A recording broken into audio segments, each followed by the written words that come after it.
legends start.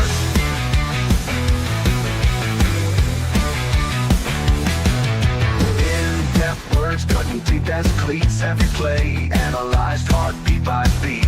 Interviews, raw stories unfold. Behind the curtain, the secrets told. The Golden Broom podcast, sweeping the game from the 50-yard line to the Hall of Fame.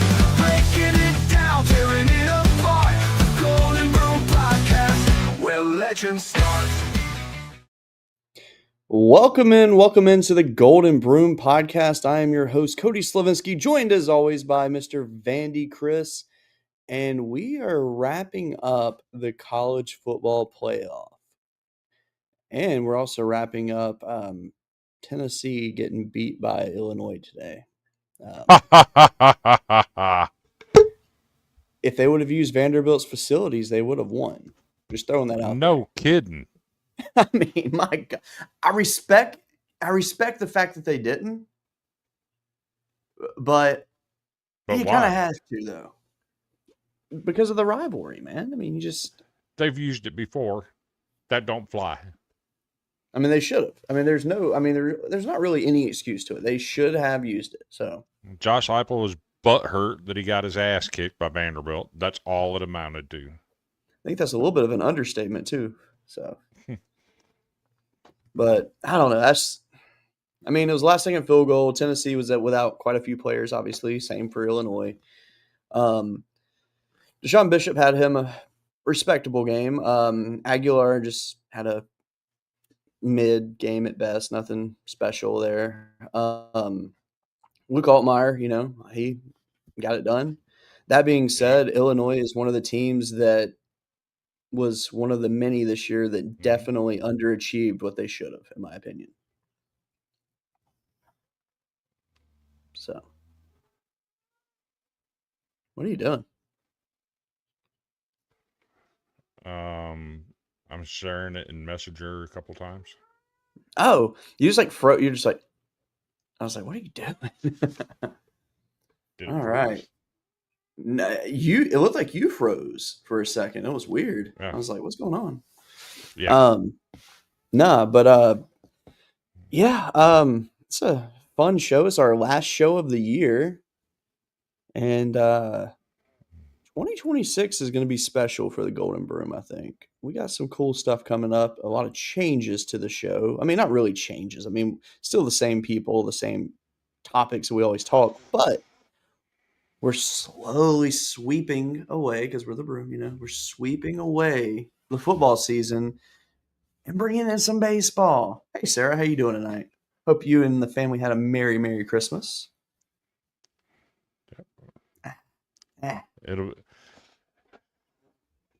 I respect it, right? I mean, she's been solid Rebel. We've known Sarah for 3 years now? She's been solid Rebels the whole time.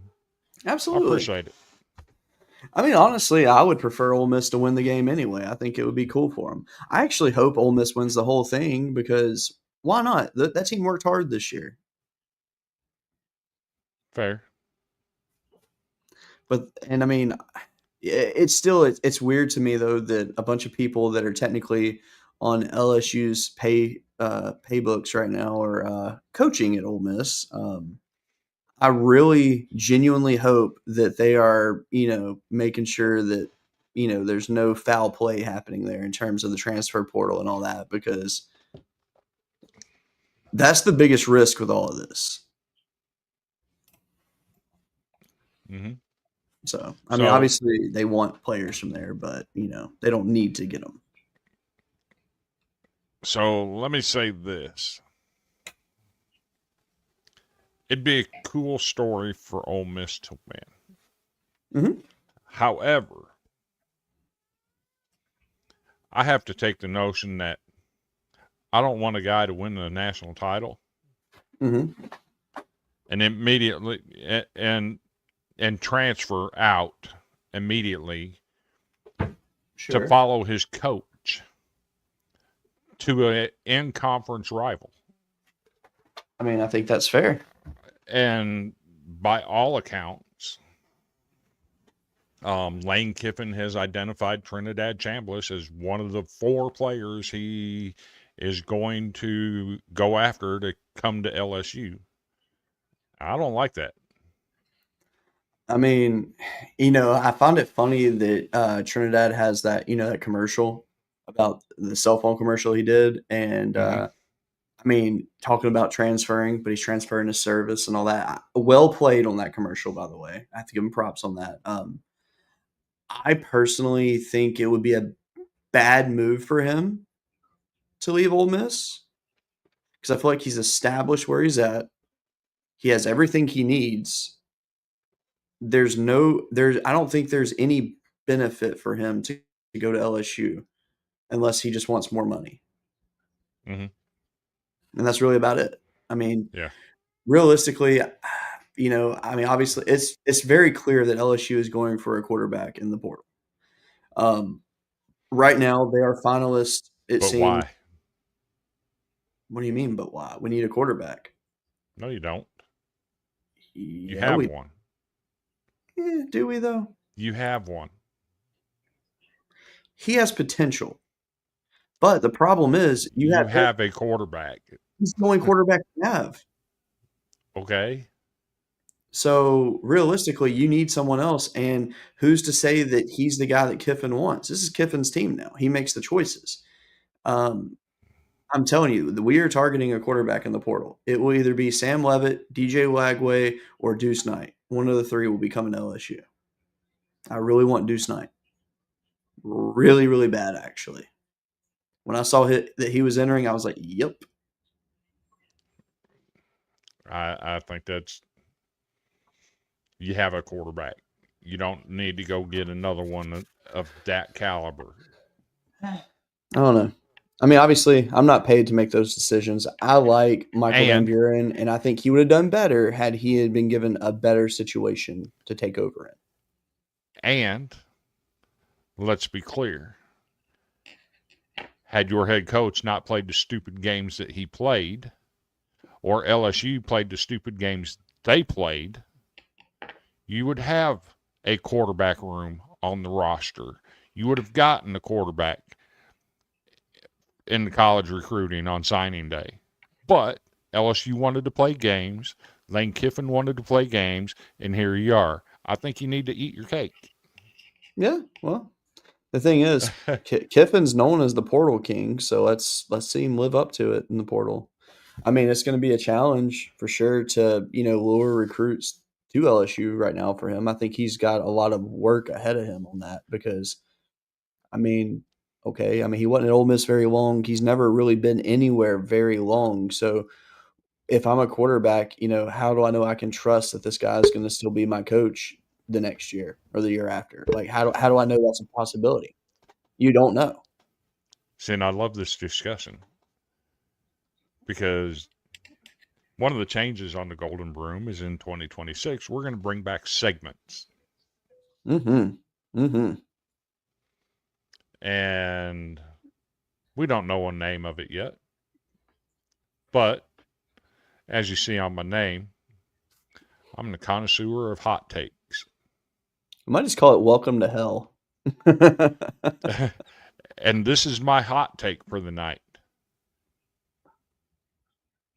The college football transfer portal. What in the hell are we doing? I agree.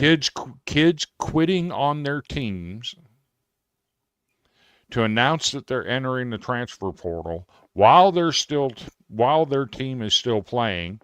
We have kids from Oregon whose team is playing in the quarterfinals of the college football playoffs, entering the transfer portal and walking away from their team.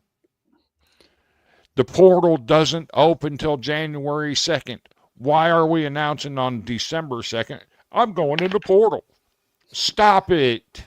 I think people are announcing early so that their name is out there and they make people's boards. Simple as that. I think it is kind of stupid to announce early, but I get it also. I mean, honestly, until there's a real governing body over everything, I mean, it's going to stay like this. And I mean, other people, announcing if they're hitting it, that their team's just in a regular bowl game.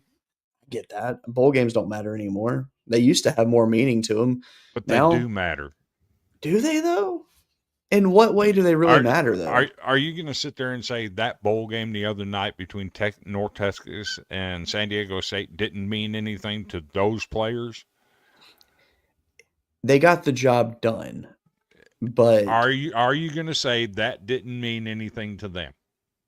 it meant something to them for an accomplishment to Oh, win a bowl. But I'm talking about in the grand scheme of things, though, they won a bowl game. Congratulations. It gets them nothing. Their coach is leaving. Their quarterback's leaving. Who cares? but I it hate to say meant that. but it meant something to that group of young men to do that. Sure. I mean, So it who was are we good to for them. so who are we to tell them that it doesn't matter? Tell that to like the 50 fans that showed up in Birmingham for the Birmingham Bowl yesterday. Okay. That, which by the way, not happy with the Birmingham Bowl people. That's all I will say on that topic. You know, Uh, who's willing to stand up and tell Vanderbilt your bowl game doesn't matter? I Because mean, it does matter. how much does it really matter? I mean, all I see is, Pavia out making public appearances everywhere. Does it really matter? But the whole team, both teams are out doing public. That's part of going to a bowl game. The man was on WWE television, Okay, he's which not was allowed to actually kind of go. cool. I'll give him his He's props. not. That was actually Is cool. he not allowed to go do things like that? No, I mean, he is, but let's be real. If he was in the college football playoff, he would not have been doing any of that. Okay. That's why I think that we need to have a secondary tournament and do like an NIT for football. I really want that. I think it needs to happen. I think the teams, 13 through 24 need to get a chance. I mean, fair. Or do a 32 team tournament for the NIT. I don't know. But either way, make it fun. Because these regular bowl games are just, it's just not, I don't know. It don't have the luster that it used to have. Now that money is out there, because see, back in the day before NIL and all that, kids didn't really opt out of the bowl game unless they were like a guaranteed like first round draft pick. And they just were like, it's probably best if I don't play in this game. And that didn't even really happen until kind of recently. I I think mean, 2016 was the first time ever. yeah. So, and that was like, or maybe it was a little bit before that. It was when Fournette, he opted out of the bowl game, which obviously Well, I got that for sure. I'm not sure he was the first one. No, I don't think he was the first, but that's the first one I can recall. But no, I mean, like, I don't know. Bowl games to me, I'll be honest with you, this bowl season to me has just not done it for me. I mean, there have been some very good games, don't get me wrong, but just I don't know. Like when I was younger, I guess, like I really looked forward to bowl games. Like they meant a lot to You're me. you're letting the national media dictate how you feel. I don't think so. I don't even really look at what the national media says. Like it's just I don't know. It's a media narrative Pause. that bowl games Hold don't on. matter anymore. Got a kitten doing something. Uno momento. Cody and his kittens. Lord. His LSU Tigers are going to be kittens next year. And I say that with a smile on my face because it's going to serve them right. But I see the comments over here. Brad, glad to have you. had an amazing time over there on Hockaholics with you. Matt, I don't agree. I don't think we should have been in the playoffs. We had an opportunity, and we blew it. You take care of your business at Alabama and at Texas, it's a different story. That's a topic I don't know if I agree with you on that. I think Vanderbilt should have gotten in. That being said, shout out to Miami. At least they won their opening round game. Had they lost it, then I guess there would probably be more of an argument like, well, would Vanderbilt have beat Texas A&M? Maybe. But no. And that's another area that needs to be discussed too. This whole narrative about the G5 doesn't need to be included in the playoffs. We're going to agree on this one, I think. Because let me tell you a little history lesson. Since the start of the playoff system, I believe 2014, the top 7 worst losses in playoff history all belong to Power 4, Power 5 teams. Mm-hmm. All of them. That you don't like the idea that James Madison was involved in the playoffs because they got beat by 24 points. Tell that to Notre Dame that got beat by 41. Tell that to Oklahoma that got beat 63 to 28. 63-28. Or Tennessee that got beat 31-0 by Ohio State last year. Remember TCU? TCU, well, I mean, that's another Power 5 team because they were a Power 5 team. So, it's stop that nonsense. Yeah, I mean, look, at the end of the day, the rules were set for the playoff. It is the highest ranking, the 5 highest ranking conference champions and the highest ranking G5 conference winner. And unfortunately this year, Duke pulled the upset in the ACC championship. Virginia gets out. They're out at that point, rightfully so, because Virginia was 100% in had they won that game.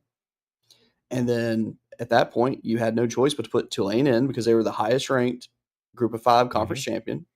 And then James Madison was the highest ranked G5 team after that. So unfortunately for them, 2 G5s got in. If they didn't deserve to be in, do better is all I can say. Exactly. But this whole narrative that because you don't like the results, well, guess what? Tell that to your P4 teams that have lost by bigger margins. I bet Oregon would say that James Madison deserved to be in. James Madison gave them fits. They played their tails off in that game. Yeah. I mean, don't get me wrong. Oregon clearly won the game. There was no debate in that. But James Madison gave them hell. Well, they did that against backups. Well, guess what? Ohio State emptied their bench in the second half last year. And guess what? Tennessee couldn't put up 500 yards in total offense and 34 points. Yeah. So, I mean, it is what it is. Honestly, I'm all for the G5 getting a shot because I've been a G5 believer since Utah took down Bama back in the Urban Meyer days and Boise State took out Oklahoma. When I saw that, I'm like, you know what? These little guys deserve a chance. Now, Utah no longer is a G5, but you get what I'm saying. Do you remember the Sugar Bowl when Alabama went in as a double-digit favorite over this little group of 5 school called Utah? Oh, absolutely. And Utah absolutely dominated them. Wait, wasn't that the game that Andre Smith did not play in, Alabama's best defensive lineman? Yes. And that was a huge difference maker for them. And, but I mean, let's be real though. Like that Urban Meyer Utah program was fantastic that year. That was one of the best teams in the country. And, you remember what happened after that, right? Yeah, he left. And then Whittingham took over. He went to Florida, and Whittingham took over. Which, speaking of Whittingham, it's a little off topic, but not really. I saw something like a list about Whittingham that's talking about why he's. Utah went to the BCS Bowl, the Fiesta Bowl one year, and won the Fiesta Bowl with Urban Meyer and Alex Smith. And that's when he left. And Kyle Whittingham was already there when they beat Alabama. Yeah, that's right. You're right. But no, Whittingham, I saw this thing about like why he's such a great fit for Michigan. And do not get me wrong. I think Whittingham will be fine at Michigan. I do. Do I think he's like the right choice for Michigan if they want to really move that step ahead? No, not at all. I mean, they got the best that they could get with what they had, considering all the shambles that program was in internally. But I will say this. I saw this list about things about him of why he's a great fit. And one of them said he's an instant program stabilizer. How do people know? And because he took over when Urban had them at their highest of highs. Urban took a losing program in 2 years, had them great, and then handed it off to Whittingham, who had been there as a defensive coordinator for a few years too. So he's Utah through and through. But I saw that and I was like, I just don't agree with that. And then they say he's a 10-win machine. And I'm like, again, I don't agree with that. I think it was like 4 10-win seasons and 15 seasons. Like, don't get me wrong, that's great to do at Utah, but it's not like he's a 10-win machine. Like, and in this day and age, 10 wins that's nothing anymore. Right. Congratulations if you get 10 wins. It does not do anything for you. Shout out Vanderbilt, unfortunately. By the way, yes, Terry, put that burger in the chat so we can share it. Oh, God. I'm excited already. Which, for some reason, my comments are, what the heck? I'm not getting notifications that we are getting anything. So here it is. Here is the Iowa Vandy Burger. All right. When is that game, by the way? Is that tomorrow? Tomorrow morning, 11 o'clock. That sucks. Why is it so early? 11 o'clock, 8 o'clock, 9 o'clock, something like that. It's early. That's weird. All right. So on a potato bun, you have breaded pork loin patty. I already like this. On top of a Nashville hot chicken patty. Oh, my God. It will be covered in Maytag blue cheese with Carolina Reaper cheese topped with dill pickles. Ooh. The heat and the tartness of the blue cheese together. Interesting. That's a burger right there. I mean that's going to be But painful. with the Nashville hot chicken, you can pick your heat table on that too. It doesn't have to be hot. But True. Which I'm a big hot honey fan. That's my new thing. I've been really liking lately. So I'm into that. Which, by the way, I gotta show you something real quick, and you're like, whoa, hold on. Here we go again. Cody leaving me to myself. Okay, so many people in here may know, but Chris knows. I have a gallbladder situation. Okay, I have gallbladder attacks occasionally. I've kind of gotten it in check. I've changed my diet. I've lost a lot of weight. I feel good. Well, one thing that I've cut from my diet is beef over the last year, and it sucks doing that. But I've grown to love turkey. That said, I realized, hey, I can still have beef jerky because there's not a lot of fat content in it. So I've been eating beef jerky, and I found me a flavor I like. And this is bringing up baseball now. They are not a paid sponsor. I am going to reach out and see if we can get something going. But this Wild River, they have it's the green chili. So it's like the Hatch chili, sunflower seeds from Chinook Seedery, like I like. But they make it in beef jerky. And let me just tell you right now, it is so good. Yes, Sarah, that would be perfect. That would be fantastic. But I also got a new flavor today when we did our Walmart order. Bridge for beef jerky, but it's with Sweet Baby Ray's barbecue sauce. Okay. I like Sweet Baby Ray's, and I'm genuinely curious as to how good this is going to be. It's only got 1 gram of fat, and that makes me happy. So I can eat this whole bag and not have to worry about any issues. So we shall see. So Terry trying to flirt with you a little bit here, Cody. Ooh. Oh, trust me, buddy. At 340, you were still there, my friend. But no, seriously though, congratulations. That's awesome. On that front, let me tell you. So 2 weeks ago, I stopped over at my workplace just to visit, say hi, let everybody know, hey, I'm still alive. Yeah. I stepped on my scale. 250 pounds, heavier than I've ever been in my life. Now, how much were you before your surgery? 234. 16 pounds though, and how long have you been off now? About 2 months? But let me finish my story. On Friday, I stepped on the scale again. And guess what? What? I've lost 14 pounds in 2 weeks. So you're 238 now? 236. What? Yes, sir. 14 pounds in 2 weeks. That's awesome. So what have you done differently with your diet? Purposely not eating as much. I mean, I get that. That makes sense. That being Um, said, I feel like not you broke that diet tonight, though. I no, I actually only ate one helping of everything. I am impressed because I would have eaten that whole crock pot full. Getting up to go to the bathroom in the middle of the night, not eating 2 or 3 cookies before I go back to sleep. Hey, I'm Uh, with that's hard to not do, by the way. that's hard. That's hard. Chocolate laxatives are Chris. Yes, and Sarah's right. Portion control is 100% key on that. Fully It's agreed.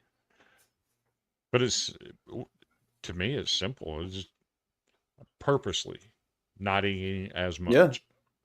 I mean, it takes a lot of discipline to do that. It really does. It's not easy to But do, there's a whole story behind that 236 too, because in 2020, December 2020, at Christmas time, I got COVID.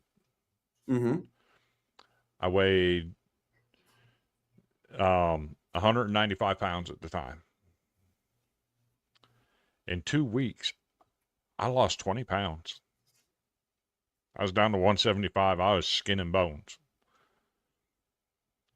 The following month, when I got my taste back and I could smell everything again, the following month, I gained 50. Jesus. 50 pounds in a month. I went from 175 to 225 in 1 month. Dang. And I've never been able to get it back. I want to be somewhere around 215. That's my goal weight. I can see you getting there. I think you can do it. So I'm You need to start exercising a little bit. I'm actually doing physical therapy, and Okay. I'm loving it. That's They good, can't- though. They can't work me hard enough. That's what she said. But no, that's seriously awesome, though. Wait, so Terry, let me ask you something. How tall are you, Terry? He says 205 is his fighting weight. Them paper bags get hard. They're difficult to fight against. Good job, Sarah. That's awesome. Yeah, I mean, let me tell you, cutting out junk food, that has been so hard for me. That being said, I do like to eat licorice, so I've been eating a lot of Australian licorice is my go-to. And the Talenti, they have like these like fruit sorbets they make. Oh, so good.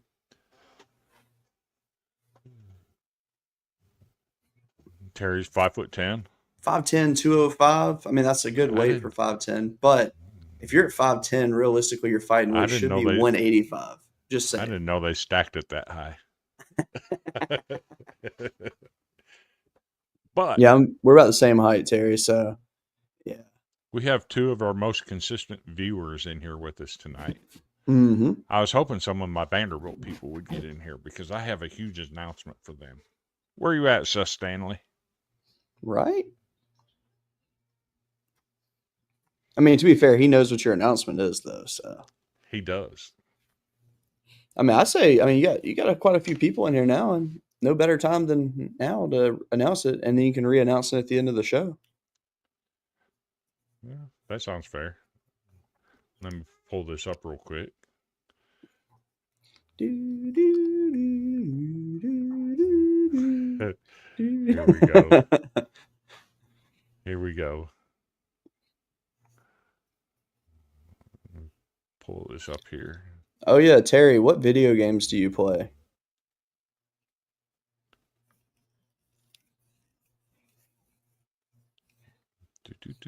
I gotta find the post. Well, while you're doing it,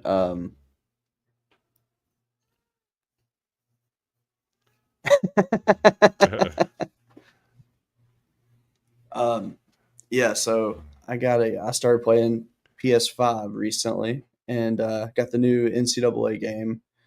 Which, by the way, PS5 is awesome. I got that PlayStation Plus subscription on it. My goodness. Oh, this is 100% a FaceTime call right now. Now, we'll get into the football stuff here shortly, I promise.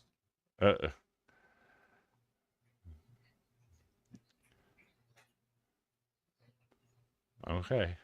I had to check something real quick. No, Lord.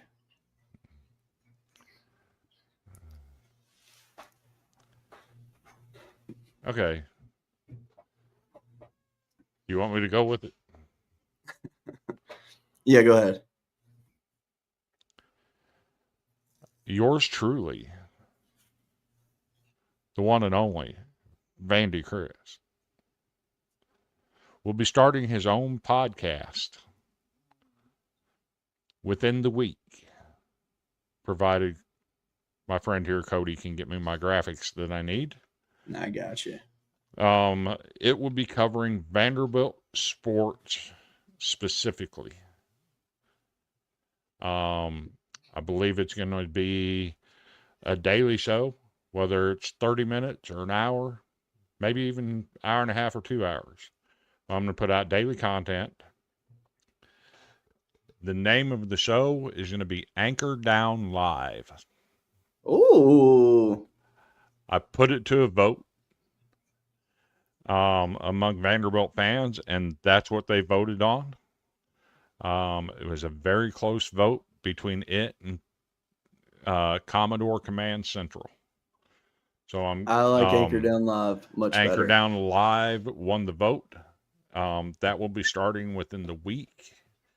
And it'll air on the Golden Broom channels, on our Facebook page, on our Twitter account, and on our YouTube account.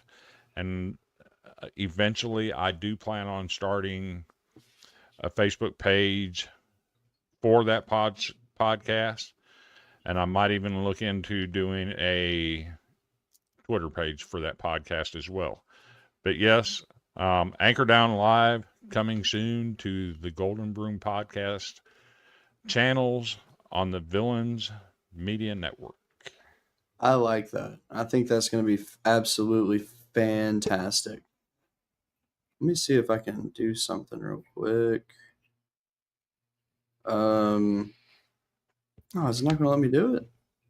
Let's see. Nope. Didn't let me do it there. To answer Spaz Attack, unfortunately, I'm not able to go to that game. Started looking at tickets way too late.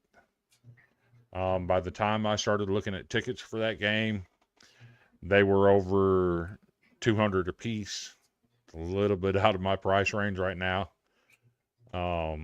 Maybe next year. I believe it's going to be an electric game. I would love to go to some tailgates if I could. We'll just have to wait and see how that works out with the better half working. I'm almost near my time to go back to work, but I'm still off on that day. So if we can work out transportation, I'm definitely going to try to make a tailgate. Well, guess what, Chris? I have some good news for you, my friend. You officially have an Anchor Down Live Facebook page. It will be approved in 3 days, and you will have instantly have enough to go live from it. You're welcome. Merry Christmas. Which one did you change? The podcast page or the pod page? Podcast page. Pod page is the original Golden Broom, so I left it at that. But the other one has 185 likes, which go like that page, please. Boost it up. And honestly, more Vanderbilt people went and liked that page than the other one, which is why I did that. Because honestly, it doesn't matter either way which one I chose to do. But yeah. So now it is officially submitted, and in 3 days it should be there. So it is yours, my friend. Do you have a logo or anything for the show? I don't even have a logo yet. Oh, Lord of mercy. I'm going to be working on that tonight. Good, because I'm ready to see what you come up with. Because that'll be actually awesome. You know what you should have called it? What's that? The Tim Corbin Obsession Hour. No. I'm more in on Mark Byington right now. I was going to ask you, who is your favorite current coach at Vanderbilt? Because I feel like right now Vanderbilt has the best group of coaches that they've ever had in program history. Do you really want to know who my favorite is? Yeah. Shea Ralph. I respect that. I do. I mean, because realistically, if you look at you don't have a bad coach. That's crazy. if you look at what she took over a program that had canceled their season Mm-hmm. and had 4 scholarship players. They are now one of the undefeated teams left in the SEC, ranked in the top 15, and have the best player in America in our point guard. Probably going to have back-to-back freshman of the year in women's college basketball. What she has done with that program is next to elite. And I'm excited to see where she takes it. I mean, I agree with you on that. I mean, y'all are kind of set right now. I mean, when was the last time you could say that every single athletic program at Vanderbilt had a very good coach? Obviously, baseball, you've been set for years. That's great. Football, very hit and miss. You get Clark Lee, and everything changes. Basketball, you get Mark Byington. Oh my gosh, you got Shea Ralph. Like, I mean, you've got it all. Did you see the stat that came out on Mark Byington today? Yes. What is it like? Was it 38-1 or something like that? Over the last 3 years, he's 38-1 in non-conference games to begin the year. I mean, that's best record in America. If you remember, at James Madison, he did this too. Yeah. That James Madison team he had went 32-3. It's true. So I'm thrilled with what he's done with the program. I ain't got to worry about my men's basketball coach calling me a fake ass fan anymore. Our football coach has got the program rolling in the right direction. I'm thrilled with where Vandy Athletics is. But you know what? I was told 3 years ago NIL killed Vandy and they'd never compete. That is true.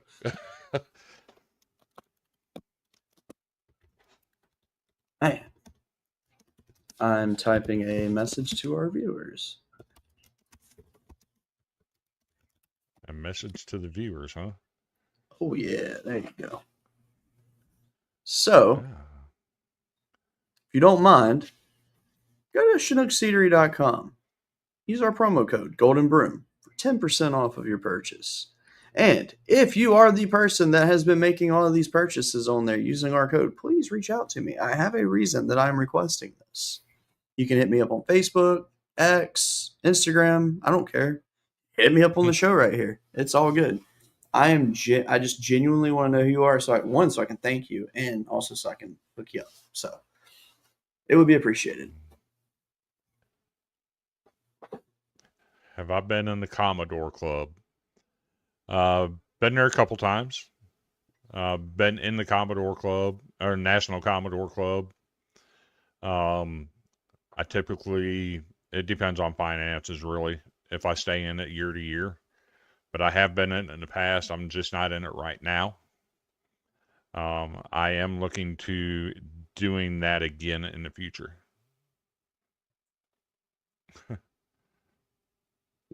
Is it you that's been buying? If it's you that's been buying, you can show me that you've made purchases using our promo code. I got you. I promise. Because that's awesome.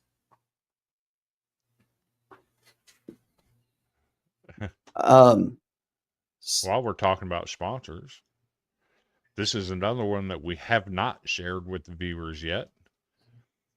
If you're into energy drinks, W Energy with their powdered energy drink mix. Oh, that's right. I did promise Terry at LSU. I forgot about that. If you go to W Energy and use promo code Golden Broom, you get 10% off of your purchase. That's right. That's very true. Terry, I got you on a hat, I promise. I totally forgot that I told you I'd send you one. I got you. 100%. But no, Terry, what PS5 games do you play? Because I need to know. mainly because I'm trying to figure out new games to get and what I'll like, because it's hard going from Xbox to PlayStation again. I will say that. Yeah. I did get the new NCAA game though and started playing it, and I will say on my road to glory, Clark Lee was the first coach to reach out to me to play for him, and unfortunately, I had to turn him down. I became a 5-star prospect in college. They made my final 3, and I picked up the hat, but I put that sucker back down, and I ended up rolling with the purple and gold. Unfortunately, I was the backup quarterback. Actually, I was third-string quarterback to start the season, and within, a couple of weeks, I moved up to the backup, and don't see myself taking out Garrett Nussmeier right now. So, Speaking of 5 stars, one Jared Curtis traveled to Tampa with the football team. saw that. He has been running the scout team offense in bowl practice. He learned the Iowa playbook in 2 days. I mean, is that really saying something though? I mean, that you're a high school, you just graduated high school in December and you've already learned an entire playbook for a college football team. That's pretty impressive. I mean, you got to be pretty good if they're bringing you to be their scout team quarterback. Just throwing that out there. I mean, that's quite impressive. That being said, there's a kid that has entered the portal that I really hope that Vanderbilt targets. He's a wide receiver out of Auburn. Actually, there's a couple of them from Auburn. Cam Coleman? Yes, sir. Pretty Could you sure imagine? he's going to Alabama. I mean, based off of what, though? Just because he almost went there out of high school and he's got friends there? He almost went there. He's got friends there. He's from the state. I mean, all indications are that that's where he's going to go. Along with his teammate, I can't remember the last name. Marcus is the first name that's in the portal. Okay. Over the weekend, he dropped a Roll Tide on a podcast. Okay. But kids like to play and do that. So, I mean, there's no telling, though. I mean, if Cam goes there, I wouldn't be surprised.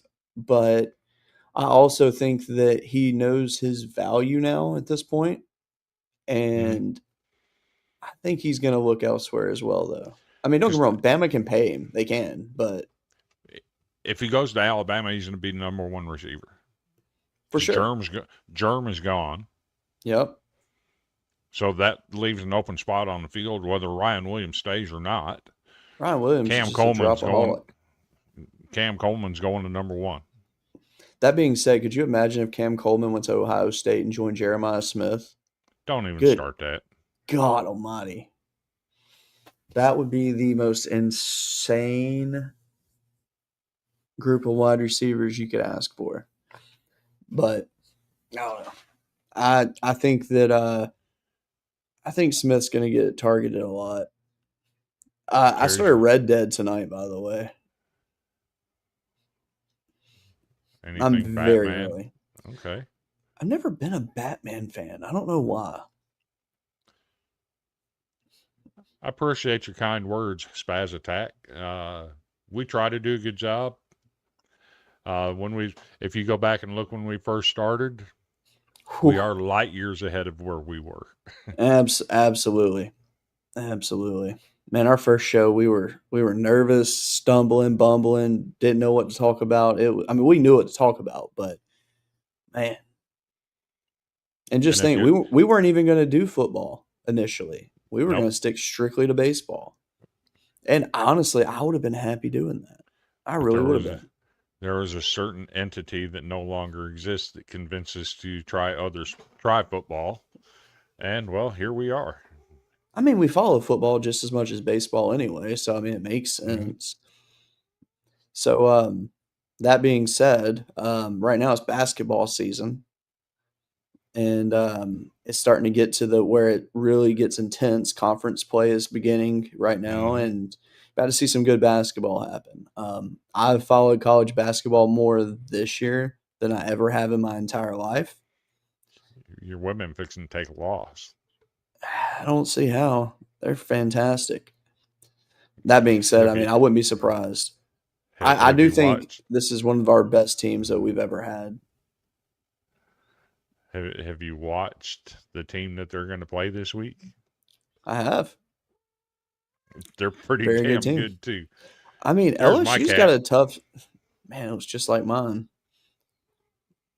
Got the black paws just like yours. That's crazy. I mean LSU, they got a slate this week. They got to play Kentucky and Vanderbilt. I mean, that's not easy. Both are solid teams. It depends on if Tiana Key plays for Kentucky or not. For sure. Absolutely. I mean, And Clara Stack hadn't been what she was last year either. yeah. But I think it's going to be a fun couple games to check out. I'm very excited for them.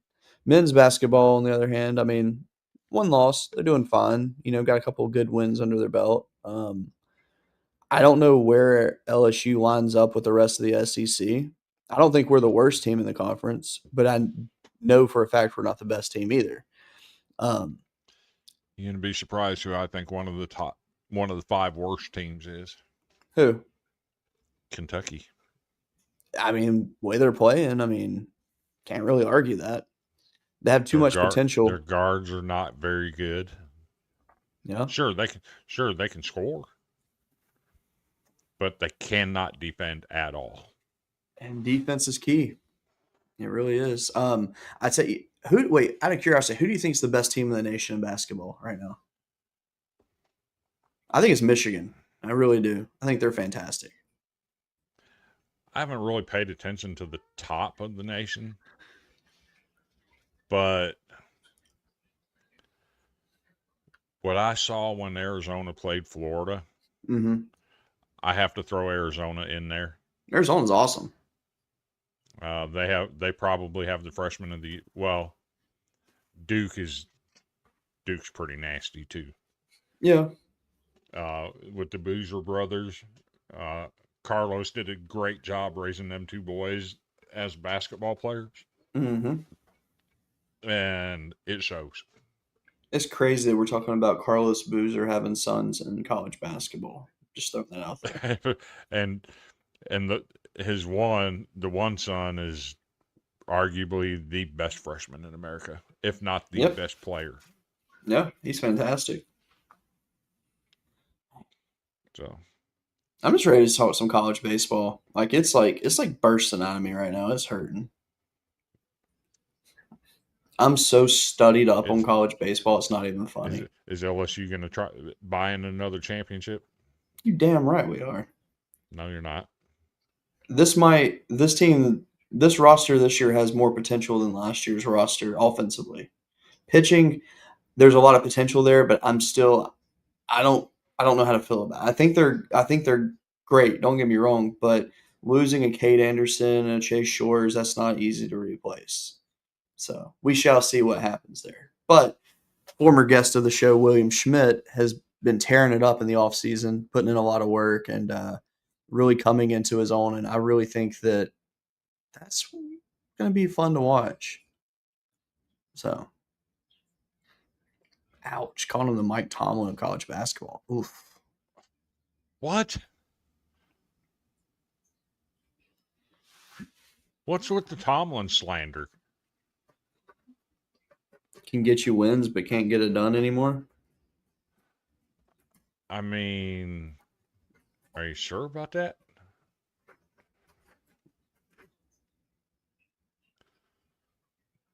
Let's see. I'm doing some research now. That's why I'm looking down, Terry. Currently, Mike Tomlin has a Steelers team that was predicted to be not very good. In first place in the division. I mean, what's with the Tomlin hate? That's a good question, Spaz. I messaged him. We had a communication error. I won't Yeah, blame him. I will not blame him on that one. So it is what it is. If he makes it, that'd be great. If he doesn't, it's 100% understandable. No, not disappointed at all because he's yeah, probably got a lot on his plate, given that Illinois yes, State is in the championship game. yes. So it's all good. It really is. So, what's your take on that? You know, I think Illinois State's a good story. I did some research on them today. I don't follow FCS like I would like to because Hmm. I don't have time, unfortunately. But Montana State's a really good team. They proved it all year. They should win this game, but Illinois State, the way that they play, anything can happen in this game. It's not like a guarantee for Montana State. And essentially, it's a home game for Illinois State. Yeah, We're lo- they're literally, I mean, what, a 3 hour drive yeah. from Vanderbilt? Mm-hmm. And by the way, I'm just going to say it. What an incredible opportunity that Vanderbilt took in going after that game, the FCS championship. The average attendance for FCS championship games has been around 23,000. This game in Nashville, 43,000 sold out. That's amazing. They doubled the attendance for the FCS championship game. Huge credit to Vanderbilt for doing that. Absolutely. I'm very, very excited for them. Okay, looking into UCLA, I'm gonna have to respectfully disagree with you, Terry. I think they're fine. They played Arizona close. That's all that matters. Spaz, the last time I looked was, I'm assuming it sold out. When I looked 2 weeks ago, the tickets were over 200 apiece, and there was less than 50 left. I'm sure you can get them on like secondary markets and all that Yeah, though. So yeah, it's not like someone can't get in, but you will pay more this year than a normal FCS championship game, yeah, which is yeah. a good thing. That's great for the FCS. They deserve that as a Yep. whole. They really do. Needs more attention. I'm wondering though, will we ever see like a Montana State or a North Dakota State jump up? That's what I'm wondering. We saw James Madison do it, what, 6 years ago? Yep, Jacksonville State did it. There's a lot of teams that's done it. So just curious to what's going to end up happening there because it's But then again, how would it really benefit a North Dakota State or a Montana State or anyone like that or the South Dakota's schools? Like, would it really benefit them by stepping up? Sweet dreams, Terry. I hope you have the best sleep of your life. But I don't know. So, looking up the tickets, um, the only tickets left are in Commodore Club in the South End Zone, which includes access with complimentary game day buffet, along with snacks and non-alcoholic drinks. That's That's not the bad. only that's the only tickets left. And how much do those go for? Those are 158 for end zone seats. Oh, that's not bad. All right, so Montana State lost to Oregon and South Dakota State this year to open the season. Bless me. And then Illinois State, on the other hand, they lost to Youngstown State, North Dakota State, and OU. They had a fourth loss in there somewhere. Oh, Southern Illinois beat them. But yeah, the Oklahoma loss. That's not a bad thing, obviously, because Oklahoma had a respectable season. Jeez. Okay. Let me see. Is that yeah? So Tommy Rittenhouse is the quarterback for Illinois State. He has 3,257 passing yards on the season, 36 touchdowns to 12 interceptions. Against Oklahoma, he was 6 of 13 passing for 22 yards. That is absolutely insane. Let's see how he followed that up the week after. And then we had 81 yards the week after that. What? Where did he ramp it up? Because that's amazing. Okay, then he hit like 299 after that. And then, let's see. And then two. Okay, so then he just instantly bounced back. He just didn't have a bad game after. That's actually quite impressive. I mean, the fact that they beat North Dakota State, which, I mean, that game, by the way, was absolutely insane. I was watching that while at the my hunting land, and I don't know if you watched that game, but I was absolutely blown away by that game. So, because I mean, obviously it was very intense at the end. Rittenhouse had 5 interceptions in the game, and they still pull it out. Like, that's just unheard of. But yeah, so it's gonna be a good game. That'll be this coming Monday, 6:30 on ESPN. Montana State is currently a 10.5-point favorite. That's fair. Interesting. Offensively, Illinois State has the advantage. Good God. All right. Illinois State linebacker Ty Nykamp.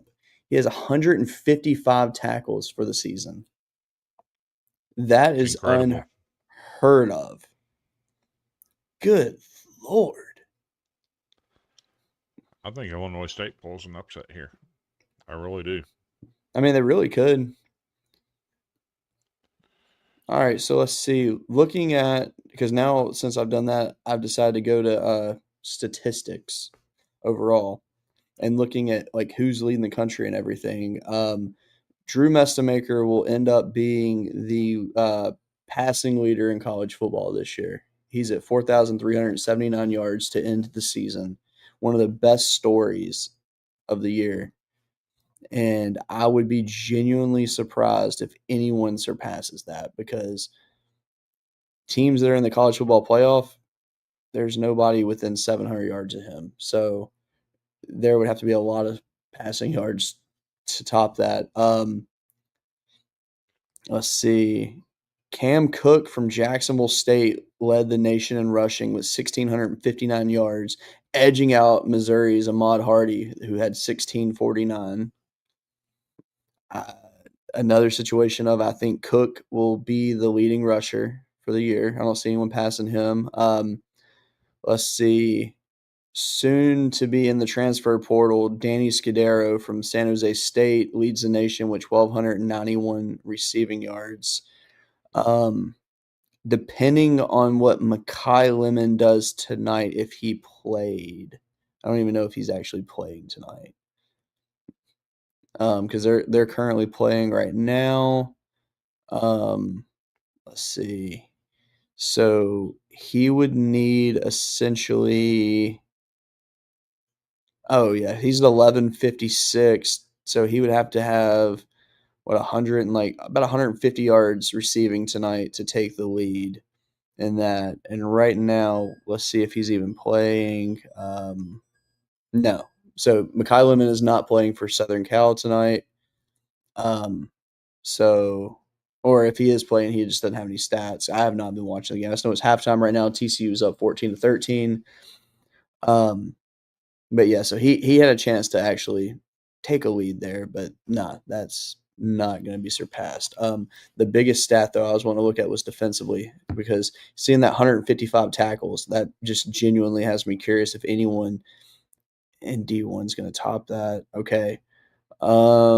So probably not of teams that are left to play. Wait, has NC State played their bowl game yet, or did they not go to one? In North Carolina State? Yeah. Yeah, they beat the shit out of Memphis. That's right. Okay. They had a player that had 143 tackles on the year. The leader in D1 is Owen Long from Colorado State. He had 151 total tackles this year. 58 solo, 93 assisted, 2 sacks, forced fumble, and 2 fumble recoveries. And he's a sophomore. Man, what a dog. I respect that.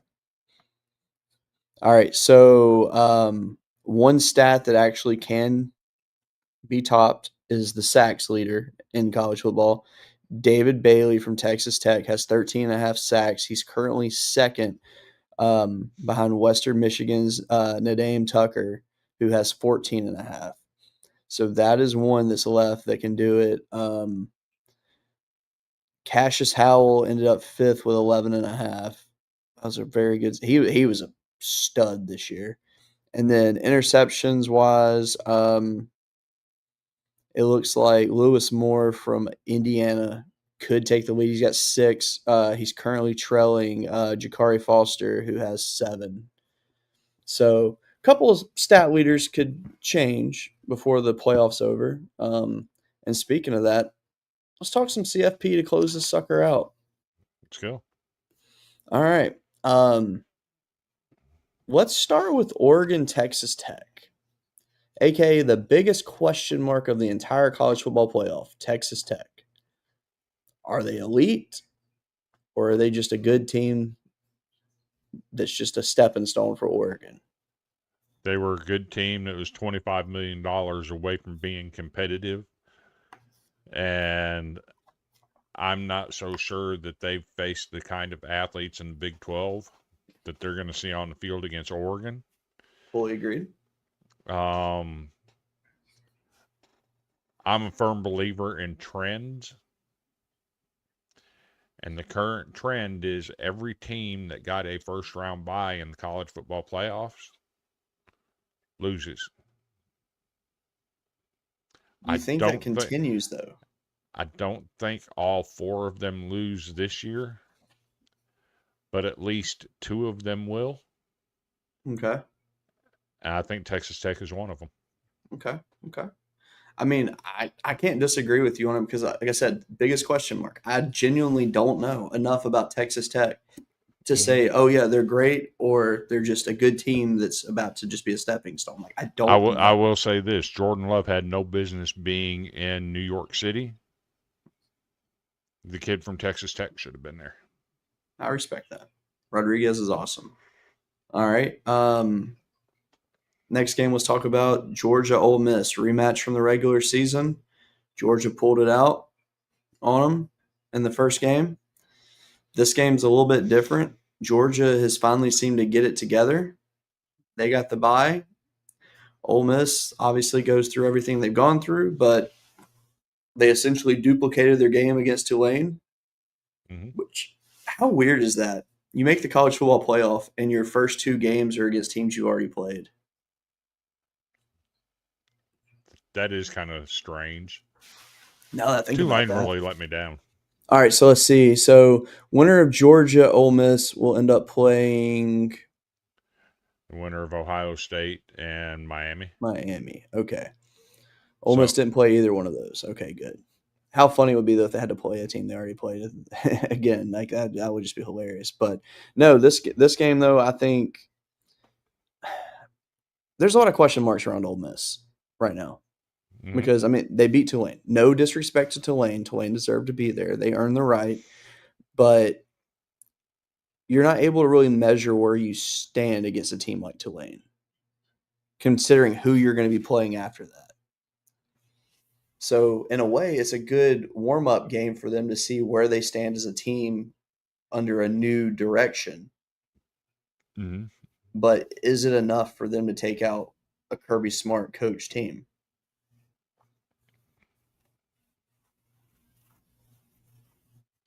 I think it would take a disaster for Georgia to lose this game. I mean, I think that's fair. The only thing I think that holds Georgia back, though, is their offense. Their defense is fine. Their defense is great. But their offense is just – I don't trust Mike Bobo. Everybody says that, but yet they turn out – they average – I'm certain they average 30 points a game. Do they? I don't feel like they had a lot of high scoring games.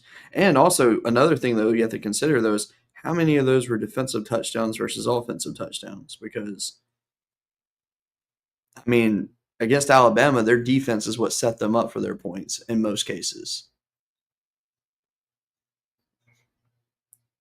Let's see.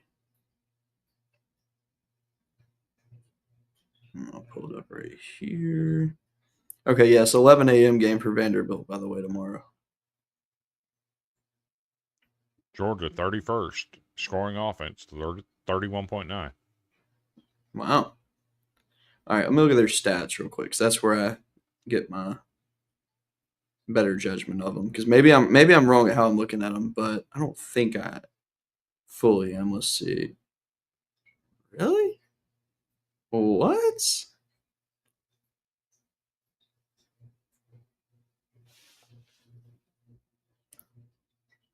Uh, 43rd in total offense, 406 yards a game. you want to hear something crazy? They did not score a single defensive touchdown.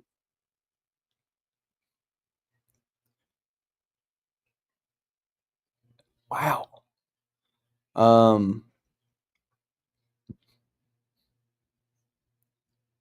I don't know if they actually scored any special teams or not.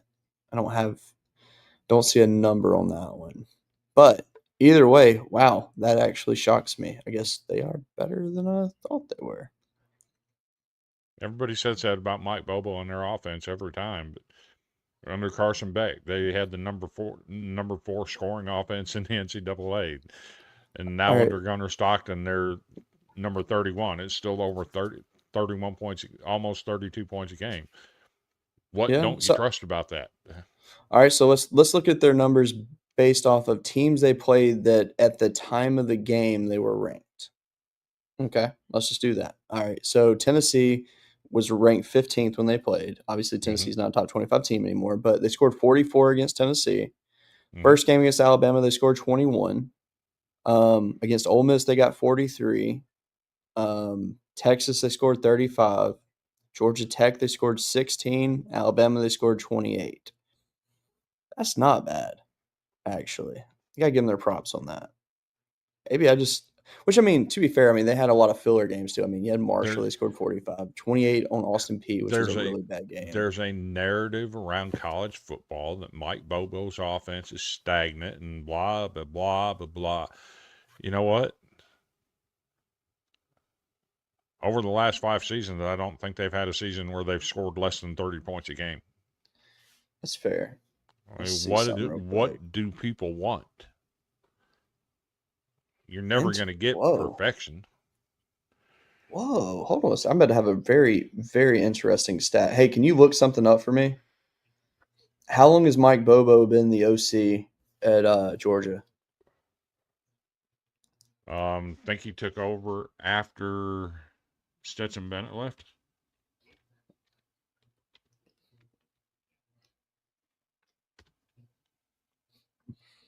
So, fun fact, Georgia has not had a 1,000-yard rusher since 2019.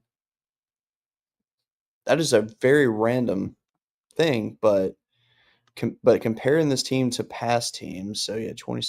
So last year, Carson Beck had about 800 more passing yards than Stockton had this year.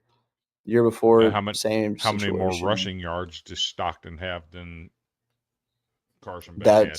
I mean, that's fair. Let's see. So Carson Beck had 116 his last year there. Well, no, it wasn't his last year. He had 116 and he had 71. Stockton this year had 442, which, I mean, I get that. It makes a lot of sense. But that is very insane, though, that they have not had a 1,000-yard rusher. I mean, and Spaztak brings up a good point. I mean, they do multiple backs, and that is fair, and that is very true. Mike Bobo became an offensive analyst in 2022 and took over as the OC in 2023. All right, so in 2023, they averaged 5.3 yards a rush, 9.4 1.4 yards per pass as a team that had a 71.8 completion percentage. They had 65.5% completion percentage last year, averaged 4.1 yards per rush. This year, they averaged 4.5 yards per rush and have a 69.8% completion percentage on offense. So not bad. Let's see, 23 passing touchdowns, 29 rushing this year to 28 and 24 last year, which, I mean, there's still more games to play, so that can change, to 29 and 40 rushing touchdowns back in 2023. So, okay. I mean, you know what? Maybe I've been wrong about Bobo this whole time. You let Tim Bailey affect your opinion. I think I really did. Dang. I'm always sad. Numbers don't lie. It's true. Wow. I have Georgia winning this game by whatever they determine they want to win by. That's fair. Right now they are a 6.5 point favorite. I think they cover easy. Now I will say this: it'll be in New Orleans, so that'll be a fun setup because I mean that's not hard for either team to travel to. Which I mean, Georgia fans will travel wherever they have to go. Ole Miss fans easily will travel to that. You know who you sound like? Who? You sound like Brian Buckeye Stats. You dang right I do. He's the GOAT. But no, I mean, just based off their first game against each other, I mean, we saw how that one went, and Georgia's winning this game by a lot.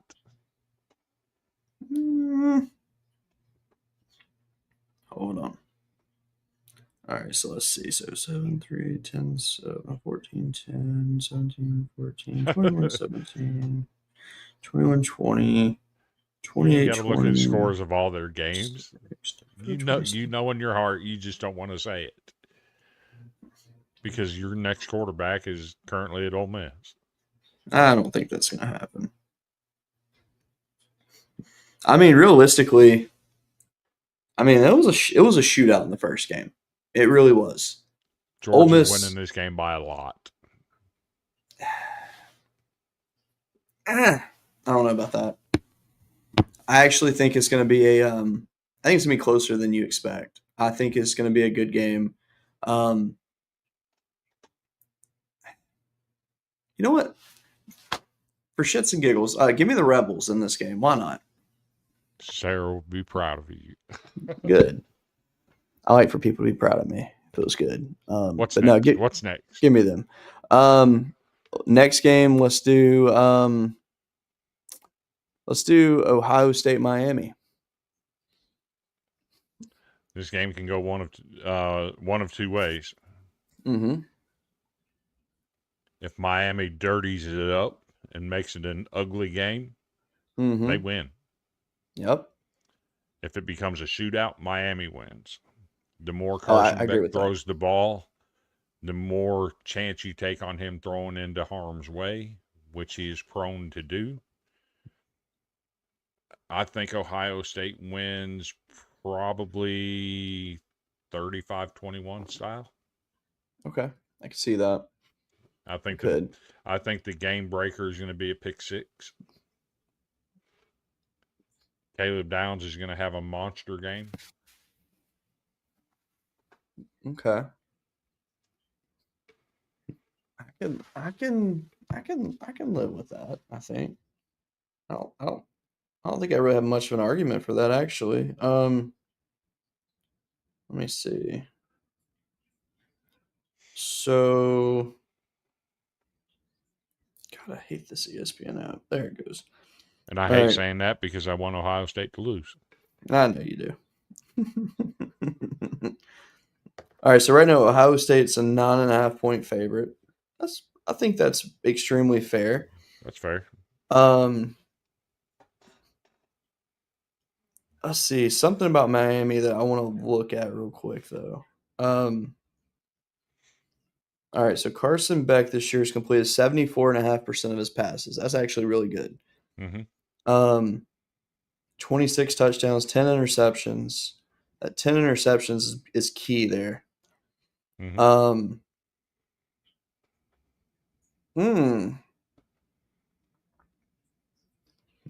I think there is one player though I'll that you have to really, really look out for.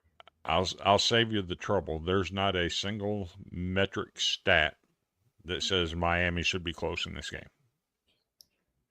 I mean, I don't have an argument for you right now, to be honest on that. I mean, Sayan's pretty much had a pretty similar year overall to Beck. I mean, they're really close in numbers and everything. But a lot of times he didn't play in the fourth quarter. Yeah.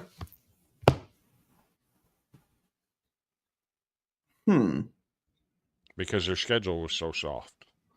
Exactly. So that's another thing too, though. So that's why I say if Miami dirties it up, they can pull the win. Absolutely. I just don't think they have the talent to do it. So I mean that is something to really consider because let's be real, Michigan is not a good team this year. They were very they're a sheep in wolf's clothes, basically. Like they try to intimidate you, but they were not. Ask me about Texas and Michigan, I might surprise you. I think you think Michigan wins that game, probably. Michigan's got a fine defense. This is the kind of game that Texas has lost their entire running back room. Thanks, Tyler. Appreciate you, man. And they've lost some guys on defense. And this is the type of game that can add to the legend of Biff Poggy. That's a good point. I mean, all the signs are there that Michigan's going to pull this out somehow. Yeah. I mean, so looking at Ohio State, like where they play games against teams that I will consider, if you got the mid meter, anyone above the mid meter on their schedule. So the Texas game, 14-7, which obviously that was a filling out game to see where your offense stands. I get that. That's fine. They played it. They called a very conservative game in that one. Washington on the road, 24-6, another close game. Handled Illinois 34-16. Penn State was ass. UCLA they got a little spark in them, and then it fizzled out really quickly. The Michigan game, 27-9. Indiana, they lose 13-10. I mean, realistically, when they play teams that are higher tier, it's closer than they would want it to be. So I think Miami can keep it interesting. That's why I say the big gapper is going to be a pick six late in the game. That's fair. Now, where Beck's trying to make a play and he throws it into harm's way. Now, one thing I will say about Miami is their defense is respectable. They showed that against Texas A&M. They really did. They played their tails off against them. They gave up 40. They gave up 3 points. They won 10-3. Never mind. Notre Dame gave up 40. I was about to say, I was like, what are you talking about? My bad. No. My bad. All right. So okay. So here's something to think about. So, good teams that Miami's played. Notre Dame, 27-24. I won't count the South Florida game because that is what it is. Florida, they beat them 26-7 when Florida was still had a little hope, I guess, at that, but not really. And then screw it. I'm throwing that out the window. They didn't have any hope this year. They sucked. Miami beat Florida State 28-22 when Florida State still had a heartbeat. They dropped to Louisville 24-21, close game. SMU overtime loss, is what it is. NC State was the upsetter of everybody this year, except for Miami. They got blown out by Miami.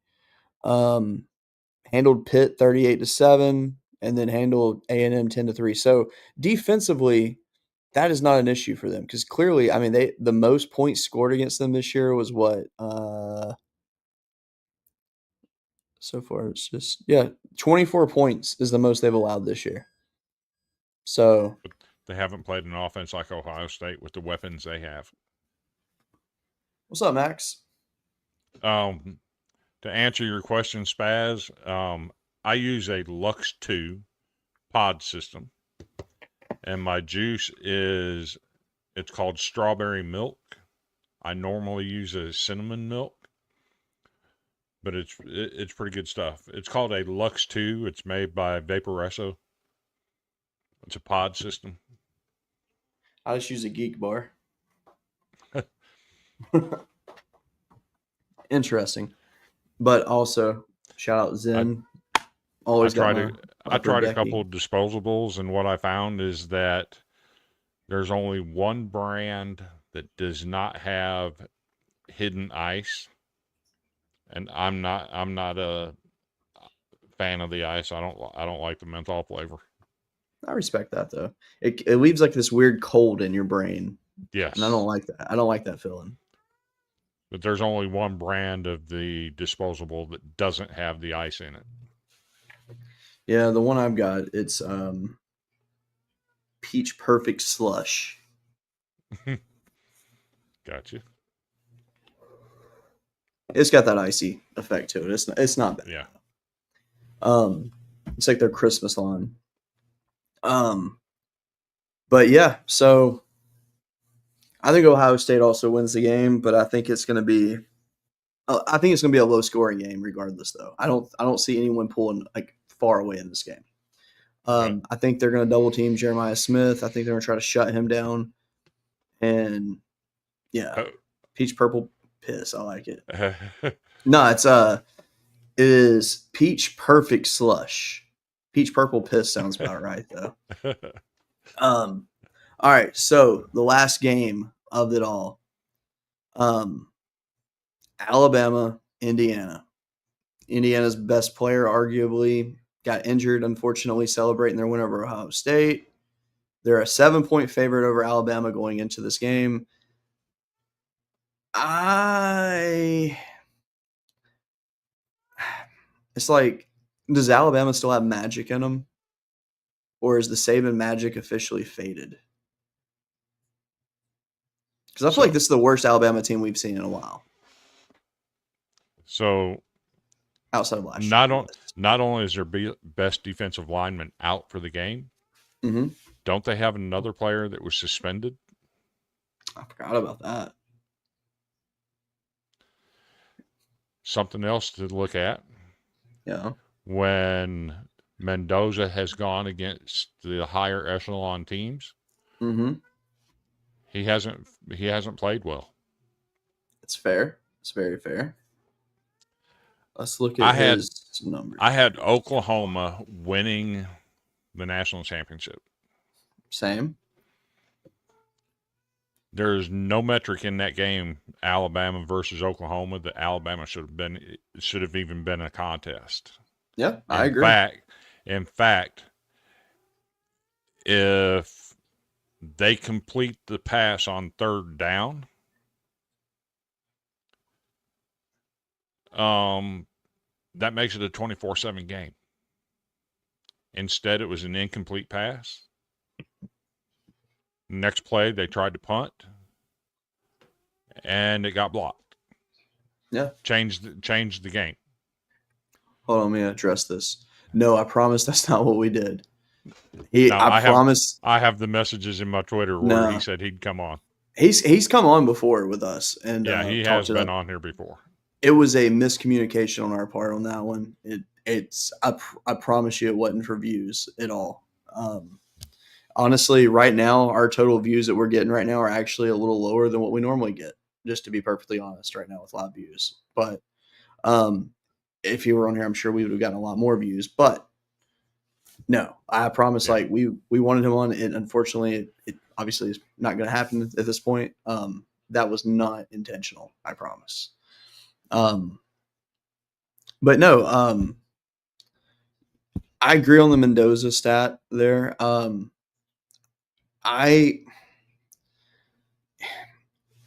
don't know. Like, I feel like I mean, obviously against Ohio State with a physical defense, you saw it happen. Alabama's got a physical defense. That's going to be tough for them to overcome, especially having that bye in the first round. I mean, it's been a long time since they played football. Hold on a second. Just to show this. Mm-hmm.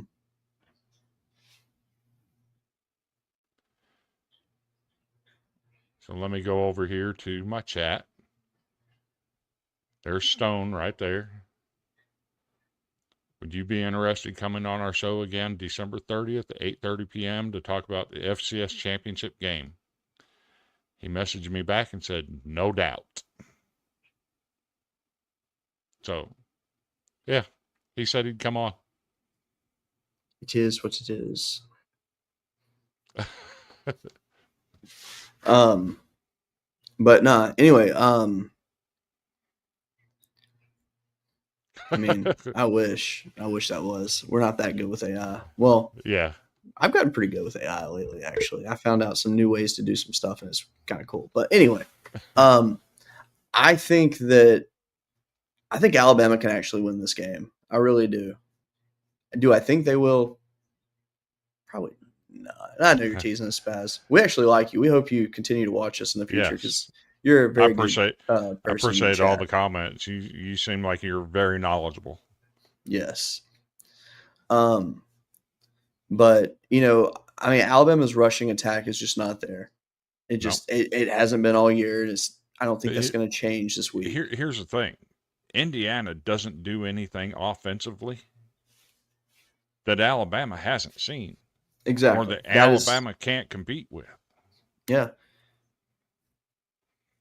You know, realistically, I think, you know, Alabama, they hung with Georgia in the rematch as good as they could. Georgia was simply not losing that game. Yeah.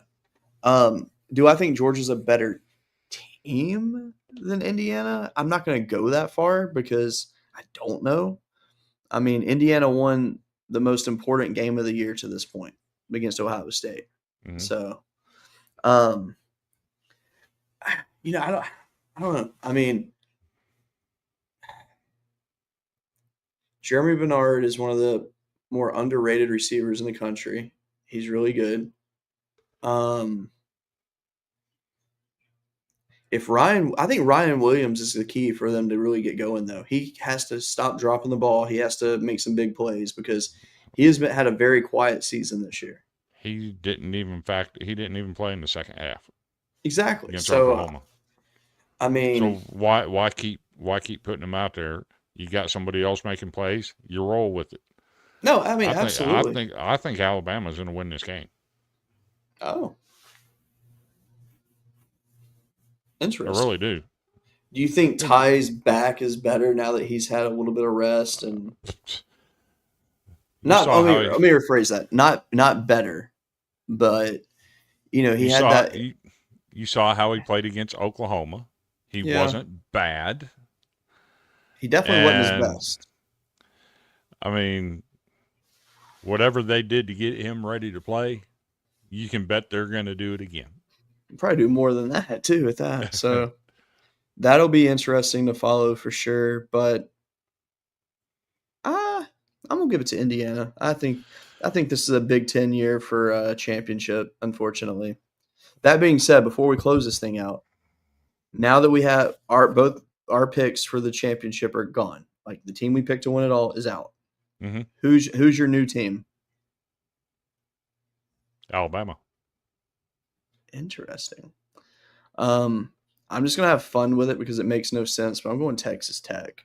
I don't know enough about them. That's why I'm saying it because I don't know anything about the team. So why not? That's a shot heard around the world. I'm telling you. Which, by the way, another thing that was announced: LSU running back Caden Durham is entering the transfer portal. I called that on this show to you about a month and a half ago. I said that he would not be at LSU next year. He will be hitting the portal. It has now been made official. So just saying. People talk. I listen. I observe. I report. That's all I do. So Caden Durham will not be at LSU next year, more than likely. Which, I mean, it makes sense. I mean, Harlan Berry, 5-star running back. He's he's got a good future ahead of him, especially in the Kiffin and Weiss Jr. offense. So, yeah. Which, by the way, I want to say this as an LSU fan, I have not missed a football game in a very long time. I was still in school when I missed a football game, and not even through middle school. I did not watch the bowl game the other night. Didn't watch a single down of it. I had no desire to watch it. You know what I'm going to be doing early tomorrow morning, right? Oh, you're going to be eating leftovers watching the game. That's exactly what you're going to be doing. You're going to be putting that 15 pounds back on you. So, here's my question for you. Jordan White, SEC Offensive Lineman of the Week 4 times. No other player in the SEC won it more than twice. Yeah. How did he not get all SEC? Well, he didn't even get second team or third team.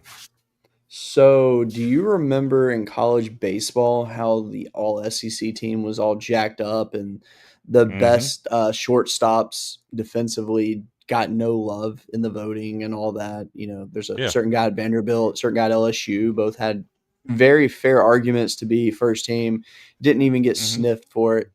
A voter bias is there, unfortunately. This is 100% what it is. Now, who were the linemen that got in over him? The kid from Florida. Okay, he's good. Now I give him that. And I forget who the other one was. The other two were. He didn't even get third team. That is weird. I don't see how you can be the lineman of the week 4 times and not get any love at the end of the year. It makes absolutely no sense. Yeah, it's crazy. I mean, everybody talks about Iowa's offensive line, no, but Vanderbilt's O-line is just as good. So now, when he didn't get offensive lineman of the week, I mean, was he still an all caliber, like all SEC caliber lineman though? Oh yeah. Okay. They were up for the Joe Moore Award. No, I knew that, but I'm talking about just him individually. Like, matter of fact, did he have any bad games? They were no. Okay. Huh. It's crazy.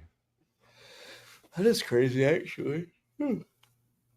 Actually, you know what? I'll tell you what you need to do is reach out to Brian Buckeye Stats since he has the PFF numbers and all that and see where his numbers. PFS numbers. Okay. So where did his rank versus the people ahead of him that got it? Fair. Because I'm just genuinely curious on that. Actually, I might actually have that. Because that's something I would be just genuinely curious about. Because, I mean, don't get me wrong, there are some great linemen in the SEC this year. So I might actually have that.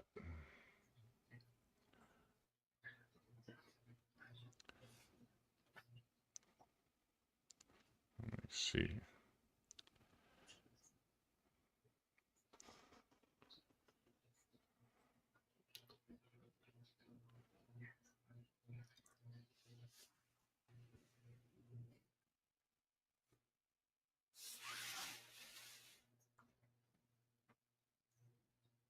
Okay, here we go. The PFSN, which is division of PFF. Yeah. For the position of center, your top 5 were Jake Slaughter, Florida. Okay. Matt Golden of Michigan State. Gus Zinskas from Rutgers, and Jordan White from Vanderbilt. Interesting. The next SEC player would be Jagger Burton from Kentucky. Wow. And this is just centers. Okay. But White graded out at 89.9, number 4 nationally, and Slaughter at Florida was 93.8, number 1 nationally. Now, Slaughter getting it, like, that does not surprise me at all. Like, 100% understand that.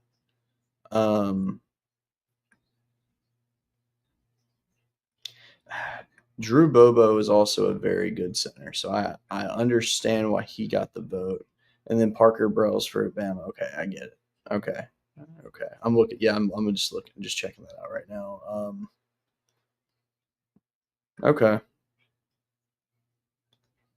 I mean, that's still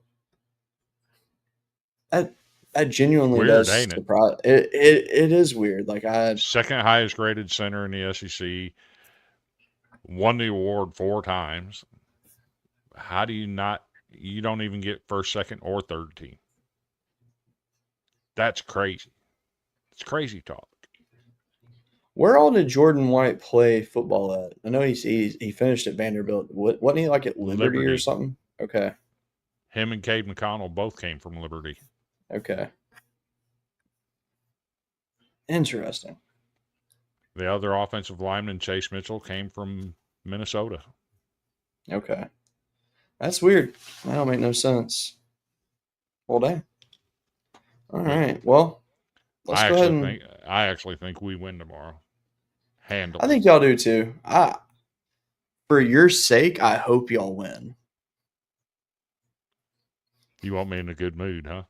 Well, not that. It's the fact that you've talked down heavily on Iowa this year, and it's only fitting that Vanderbilt would play them to close the year out. I don't think it. Look, Iowa went 8-4, right? Mm-hmm. I had them preseason. I had them 4-8. I don't run from that. No, I still don't think they're that good. I mean, honestly, they just as easily could have been 4-8. Oh my God, Seth's here. You can make your announcement part 2 now. Yeah, but I'm pretty sure we get it done. But I just don't think the teams they beat aren't really good football teams. I mean, that's fair. But yeah, if you want me to, I can go ahead and announce that again. Do it. Seth, I got news. Starting within the next week, possibly even tomorrow. I have a title, I have a Facebook page, and I will be starting my Vandy podcast, and it will be called Anchor Down Live, and it will be airing on all things Golden Broom. Since we did have 2 Facebook pages for the Broom podcast, we did change one of them to the Anchor Down Live podcast. Should take effect in the next couple days. But yes, I'm ready to do this thing. I'm excited.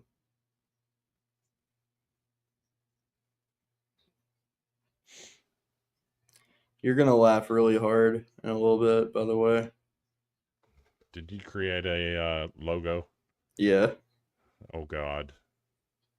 I mean, it's not a funny logo. It's really cool because of what it is. You're going to be like, "Oh my God, when you see this." I do not expect you to use this in any way whatsoever. I mean, that being said, I mean, if you chose to, I mean, it is what it is. But no, this is actually kind of funny. Well, it's not funny. It's kind of cool. All right, so there's that. And then let me type this in. Man, I could do some cool stuff really fast, I swear.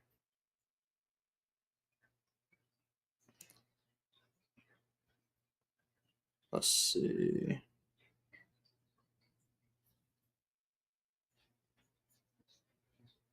Man, I swear I can make stuff so fast nowadays. And then do position to the back. Boom. And then hit effects. Shadows, outline. Change the outline color to a gold. Obviously, I'll have to change that to the correct color, but it's all good. Let's see if you can see this. Can you see this, Chris? Oh, no, it's blurry. Never mind. Hold on. I will just download it and send it to you real quick. You're going to get a good laugh out of this one. If you end up using this, I would laugh because I don't expect you to even consider this one. But it might be one of my favorite things I've ever made because it just the humor behind this one. Obviously, I'd have to line it up and everything and make it correct. But there you go. Just send it to you. It's very funny because of, well, you look at this logo all the time anyway. Okay, give me just a second. No, you're good. I can't believe we're already an hour and 45 minutes into this thing. That went by extremely fast.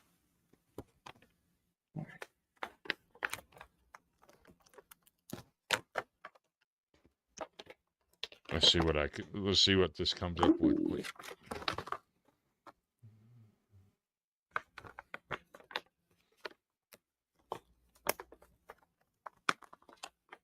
Quick. Sweet Baby Ray's beef jerky? Not bad. A little sweet for me, but not bad. Wow. I'm glad that I like Sweet Baby Ray's.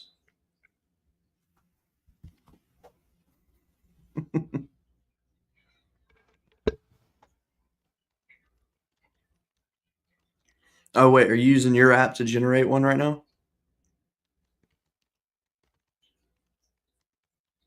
Yes.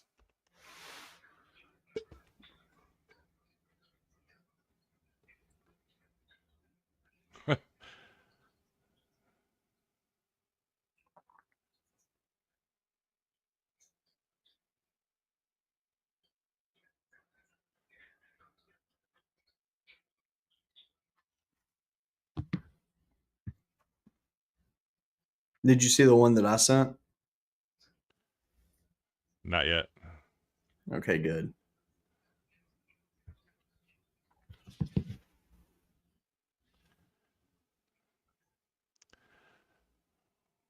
Well, mine is not turning out very good, so let me try this other place.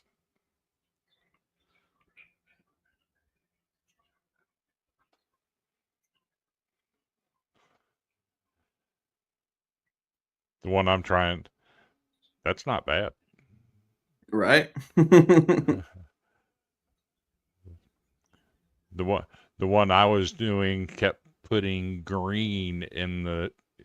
There's nothing green about it. So I'm trying this other one. No, that's no.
Ooh. Hmm. Hey, I just generated one and it's sick.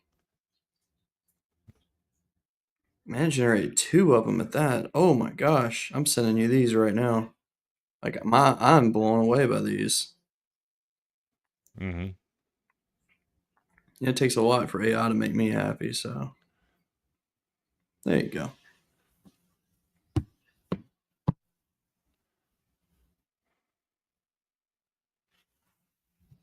I like both of them. I do too. If this one was the right color,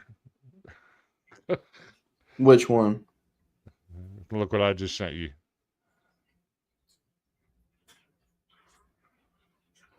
Okay, that's actually kind of cool. That's actually extremely cool. I could potentially make that the correct color. I'll see what I can do.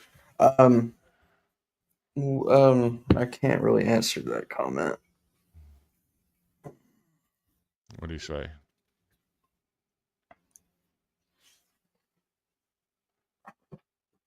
I'll let Chris message you. I don't mind I don't mind saying it on live. What? No. No? Nah. I'll message you, Seth, but just know that he is no longer part of the show, and it's kind of a sore subject for us. But I'll message you and let you know what's going on. I'm gonna answer this one though. So New Year's Day food spread for me. So I have gallbladder issues, so I have to like really limit what I eat. But I'm doing black eyed peas and collard greens because you got to. And then honestly, I think I'm just gonna do a ham. I'm actually doing something kind of basic on New Year's. I've never really I've always like I like to do like the just a bunch of dips and just kind of make a charcuterie board and all that, or let the wife do that because I don't make those things. But just kind of have like a nice little snack night. But I think this year is gonna be just a generic dinner for me. So I don't know. We'll see. So on that image you have with the mic and everything in it, Uh-huh. if you can cut that out of where the ceiling's at the top. Yeah. Yeah. I don't know if I can, but I can more than likely duplicate that image and just make it myself. And I can fix the font because that font's terrible. I actually like it. Oh, do you? Yeah. Okay. I think that's it. All right. I'll see what I can do. Yep, I think that's it. Yeah, I'll put some AI prompts out there and make it look really awesome. I got you. Because why not? It sounds like fun to me. I like to make logos. So There you go.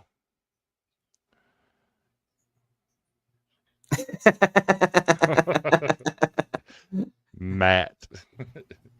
He will have to appear, actually. He has to wear his hat, too. Yeah.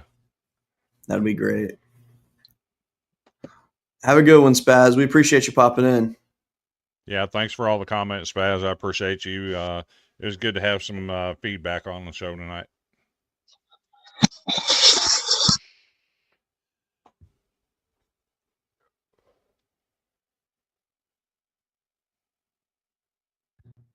Can you hear me now? Yeah. That's weird. All right, this probably sounds better now. Happy New Year, brother. So, with that being said, let's go ahead and wrap this sucker up so I can make some shorts because we're hitting that line. All right. So, with that being said, we appreciate you. We thank you for sticking with us in 2025. It's been a rocky road for us this year with the show. 2026, smooth sailing on open highways. So I am ready to roll with it. Chris, go ahead and answer this question before I close it out. You've got 30 seconds. I haven't heard anything definitive on the portal yet. I do know that we have had two very large offensive linemen that have put out some really good numbers in their career. I'm looking forward to seeing if we can land those two dudes. They are game changers. Wow, you did that in 20 seconds. I love that. All right. Well, thank you guys for watching tonight. We hope you have a very happy New Year. I hope you had a great Christmas with your families. We will see you next week, and get ready for a new look. It's going to be interesting, to say the least. I hope you like the 80s, is all I'll say. So, with that being said, we'll see you next year. As Seth said right there, it's actually really good. So, yeah, we won't see any more this year, but we'll see you next year. Yeah. So, everybody have a happy New Year. Stay safe. If you decide to go out and celebrate, call a cab, call an Uber, have somebody drive for you. Don't do anything stupid. And anchor down. Whoa. I shouldn't have said that. I got him to do it, Seth. No, I do hope you guys win tomorrow. So best of luck, Vandy, tomorrow for sure. All right. Y'all enjoy the college football playoff. We will discuss it next week. Y'all have a good one.